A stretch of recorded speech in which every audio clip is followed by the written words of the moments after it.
Barney here. Welcome to the latest Lego Hogwarts update. Before we actually get into the details of this video, I would like to take a moment to mention a milestone that this channel has reached very recently, namely 300 subscribers.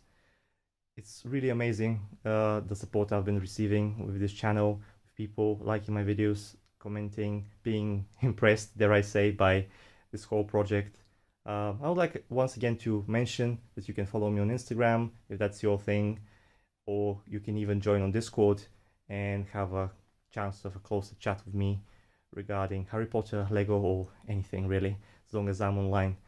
Once again, big, huge thank you to everybody, and I really appreciate that you're helping this channel grow. And let's get to 500 next, whenever that will be. So let's get into all the details now. The first thing I would like to talk about is the stairs. As you might notice, the stairs have changed.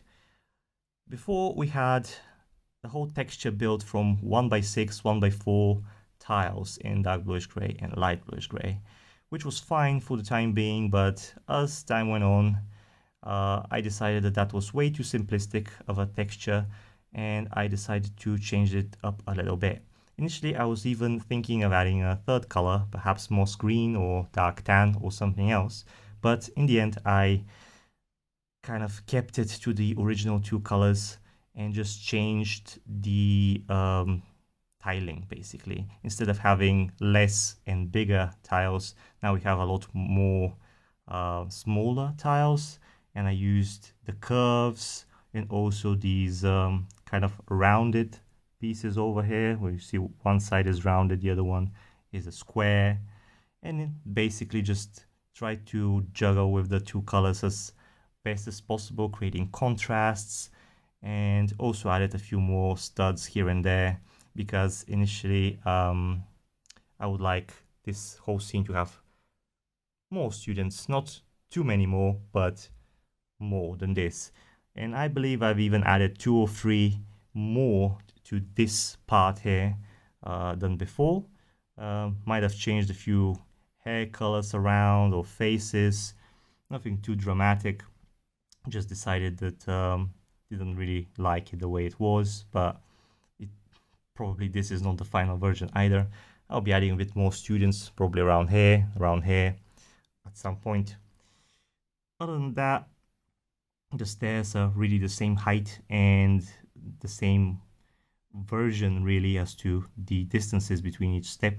It's just the texture is different, and I believe that this is a lot better than what it was before. It was too simple, and it really didn't fit with all the details surrounding it now. So next time we talk about this will probably be when I add even more students, maybe not necessarily on the stairs, but all around this scene, as I feel that this number is still not enough. In Filch's office, a couple of things have changed. Actually, 2 of them are due to comments of subscribers that had really great ideas.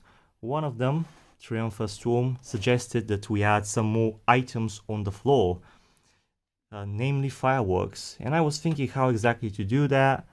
So I did it with a red candle piece, a pyramid-shaped tile, and this is a 1x1 round stud with a hole, so it can actually support the pyramid and get inside the candle. So we have 3 of those over here into this box, and it doesn't really matter that the black piece is there. I even had an idea of adding a black piece to the end of the firework, but this is fine.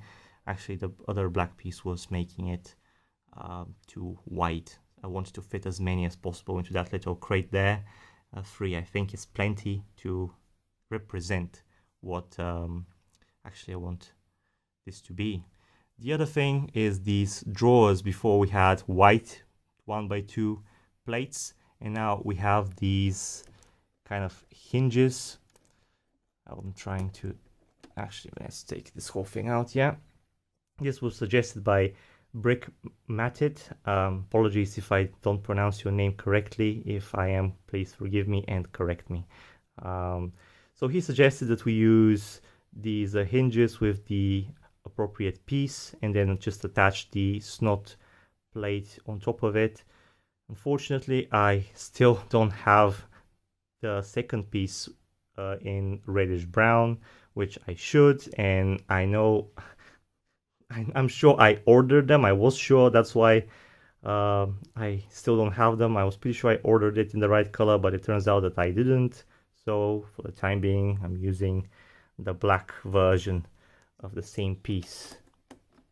Other than that, the other thing I want to talk about here is this. The clock from last time has improved dramatically, and I'm actually quite proud of this thing that I managed to do. It's a lot more clock looking.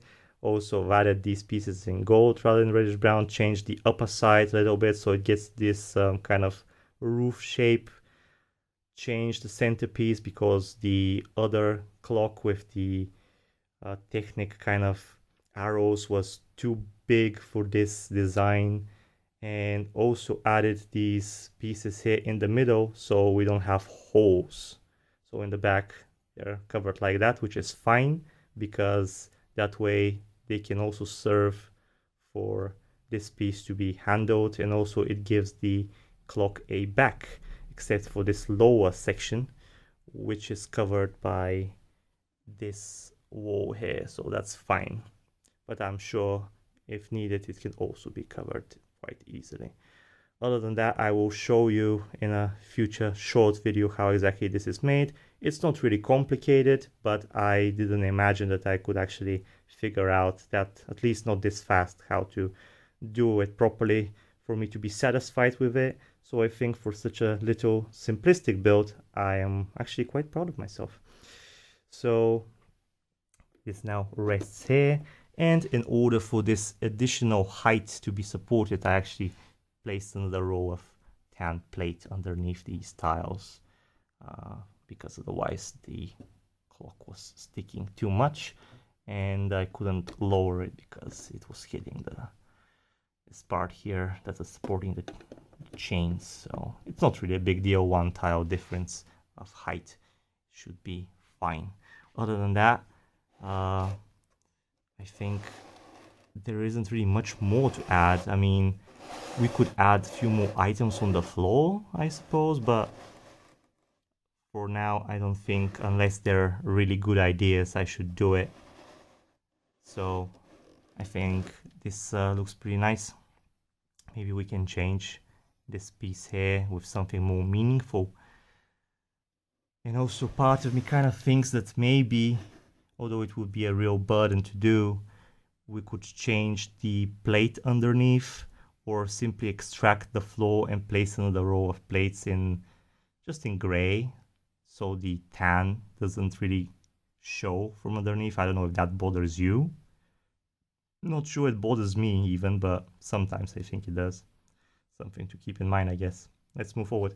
Over here on the side, with the side building removed, first inside of the Great Hall, I have added the remaining of the Hufflepuff and Ravenclaw students. If you remember, they're on the far left, and also the Ravenclaw table is this one here, the third one from the left. We didn't have enough students before, now we do, and I have actually fixed some minor things here and there with the kind of phrasing of the whole scene, with where faces are facing, who's holding goblets, who isn't, where the food is. Probably most of them you won't even notice, but now it's a little bit more engaging, should I say. And added a few more cupcakes here, a few more items on the teacher's table. I don't think it's still done, actually. Still not happy with it way too much, but we'll work on it. And yeah, over here, basically we have all the students that we need. And other than some more minor tweaks here and there whenever I find fitting, it's pretty much kind of done, at least the table part. Also the hairstyles, I might have changed a few hairstyles here and there. just to make it a bit more kind of spread out and colorful. I had a section where we had two same hairstyles very close to one another. Ideally, I wouldn't want to have any similar or matching hairstyles, but that'd be pretty expensive and maybe even kind of close to impossible. Well, probably not impossible, but still kind of a pain to do. But the way it is now, I think it's kind of okay. Yeah. Until the next time where I look at it and I decided it's not. Other than that, over here to the side, I have actually raised this a little bit. This was, you see this plate over here, 2 rows of plate underneath this whole bulky piece with the entrance to the kitchens. And before it was over here, now we have 2 plates. That is because this side here, this little sticking piece was hitting the top side also, which is changed on the side building, and also the underneath here. I don't know if I can show it to you the way it is, but basically there is a little sticking piece just underneath here as well, which was hitting the floor of the side building and the tiling, which was even less than a stud kind of high, but it meant that this couldn't be here the way it was, or the floor was not supposed to be there on the side building. So I decided just to lift this up, which was kind of a little bit more difficult than I expected, because just over here there was this little, well, not little, actually pretty long brick piece, which actually should be still here. Yeah, this thing. So I had to extract it, which was a bit of a burden, but actually it was not too bad, but still expected it to be easier. Now let's talk about the actual side building and everything that's been going on there. First of all, the live painting here. I actually added a light brick here, which is very conveniently hidden here. And I didn't want to make it too complicated, so I just added a little brick with a hole here, and with anything like this, you can basically just light the light brick up, which might be a bit low on batteries. Other than that, after we remove the roof, I've added tiles, just as I have mentioned last time, but they aren't really visible, so I don't know if they're even necessary, but I know that they're there. And hopefully once I change the batteries here, it will actually matter that the light brick exists. But maybe we'll even add a second light brick in the end, so it is actually more visible.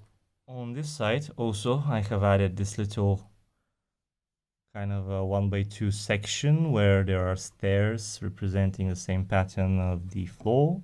So basically, when this side here is against this opening, there isn't a big step of difference, and also the tan over here does not show over here, because this is actually a brick higher than here, and now it's fixed. And last but not least, I would like to talk about this lower section here, where before it was empty. It has been empty for quite a while, but now it is maybe not necessarily finished, but there's actually something going on there. And there are various things going on, which I will explain. So first of all, I have added a brazier over here to the side, which is kind of underneath the light brick, which was already there, accessible from up here. So it kind of maybe gives the illusion that the fire comes, the light comes from the fire, you know. Good enough for me, kind of. So other than that, the flooring has been added, just nothing too special. Try to play with black and gray it is a dungeon section kind of in after all, so shouldn't be too fancy. And then I very recently bought the Sanctum Sanctorum set, although I don't really like modular buildings, but that one was, it looked good to me. Again, way too many stickers, but I digress, so yeah. But I decided that it just came to me accidentally really to add Doctor Strange here as a kind of an Easter egg, but not really. But I wouldn't call it an official Easter egg part of this MOC, but maybe it's a Easter egg 3.5. So basically this is like a painting, and Doctor Strange has mixed up dimensions or something, so he's coming out of the painting and seeing that this... so what's going on here with this boy and this girl? I guess your imagination can play with it a lot. I kind of like to do that with my positioning of minifigs. It doesn't necessarily have to be one thing, but it could be the girl is just falling down and this boy is catching her. Maybe he is kind of holding her down a little bit to kiss her, like romantically, obviously, and she is startled by that. It could be anything, really. And the last thing is this. Now, what does this white pile of bricks look to you? I was thinking what to do here. Should I add just another boring bench? But I'm really trying to avoid adding benches everywhere. That's just so lame in a way. So I remembered the first Harry Potter game that I played on PC, which seems like forever ago. In reality, it must be, I would like to say, well, at least 20 years ago, over 20 years ago. And there was this very peculiar kind of gimmick with the game where there are floating books, which when you walk towards them, they disappear, and that's basically the way you save the game. You can't manually save at all, but you can only save in certain spots by touching this book. So it's a little homage, like a little mention of this game that I really remember. I even play it still every now and then. It takes me like an afternoon to finish it. It's still a great game. Not the best Harry Potter game, because the second one is a lot more detailed. The third one is considered to be the best, probably. And they're a lot more developed, but the first one just has a soft spot in my heart, so I decided to just put this little kind of thing representing that book. I've used transparent pieces to hold it, kind of a brick of height above the floor, and nothing too special about the book, but it seems like an open book, as it should be in those games. So here we are with everything put back together again. That is pretty much all I have to show you today with all the changes that have occurred. I'm still waiting for pieces to finish the doors. I mean, change them into the final version with texture on both sides. And I've been accumulating pieces to work on this side here, kind of, and see what we'll do here with the floor. It might result with first changing the rock pattern here to blend it. I'm planning to actually make these movable kind of covers a bit. Currently they're like 2 studs wide, or deep should I say. Should be a bit more, so we can actually slope a bit more gradually. Thinking about doing that, so probably will. So next time, hopefully I'll be able to show you something regarding that. Once again, I'm really thankful for all the input you're giving me. Please like, share, and subscribe. Follow me on all social medias, or at least on those that are convenient for you. And once again, thank you very much for watching these videos and showing all your support and your input, sharing it with me, and hopefully we will move forward to other sides of the castle sooner rather than later. But then again, it's all about fun, isn't it? So stay healthy, be safe, and I will see you again in the next 2 weeks or so, as usual. Bye for now, guys.